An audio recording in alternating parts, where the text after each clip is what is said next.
রাগ করে চকলেট খাচ্ছ? হুম? আরে অত রাগ করো কেন বলো তো? কী হয়েছে? এটা খেয়ে বলেছি কী হয়েছে?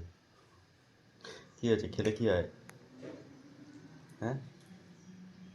তুমি জানো এই নখগুলো আমার কত শখের নখ? হুম? তাই? তুমি জানো না? সে জানতাম, এখন হয়ে গেছে। সব কেটে একবার সাফ করে দেবো।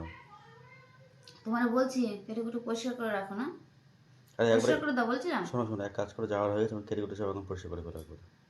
আমার তাছাড়া তো উপায় নেই আর। উপায় আছে দেখো তো। এটা দাঁড়াও, চকলেটটা রাখি একটুখানি। ওইটা রাখ। দেখো পুরো আগা মাথা একদম ইয়ে হয়ে গেছে, পুরো ফাঁকা হয়ে গেছে দেখো। দেখো, এটা পুরো কাটতেই হবে। ভালো লাগে না ছাতা বেলায় তো। আমার এই ভূতনির মতন লাগছে ক্যামেরার সামনে। হাই হ্যালো, কেমন আছো বলো সবাই। তো সকাল সকাল চকলেট খেতে বসে গেছি। সকাল না, এখন প্রায় অনেকটাই বেলা হয়ে গেছে, এখনও স্নান করিনি, কিচ্ছু করিনি। তো শুয়েছিলাম, মাথাটা প্রচণ্ড পরিমাণে ঘোরাচ্ছিল, দেখো মাথায় তেল টেল দিয়ে একদম ভদ্রলোক হয়ে গেছি। আর তারপর আমি শুয়েছিলাম আর এই নখটা ধরে উল্টে দিয়েছে দেখো। একদম পুরোটা পুরো নখগুলো পুরো কেটে আমার বাদ দিতে হবে, মানে শেষ, নখের বুদ্ধি শেষ। দেখ নকির মধ্যে শেষ, তোমার খেতে এত ভালো লাগে তোমার? আমার মাথা ঘুরাচ্ছে, ঠিক আছে প্রথম কথা।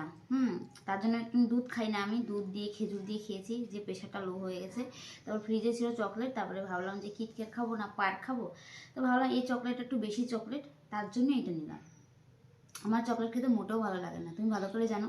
আমি পার্কটা একটু বেশি পছন্দ করি, কিটক্যাট আর হচ্ছে কি এটা, যাই মাঞ্চ। হোক, এই তিনটে বেশি পছন্দ করি।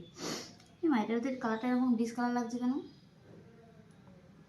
তো যাই হোক, আর কি বলবো জানি না, কি বলবো আর কি বলবো।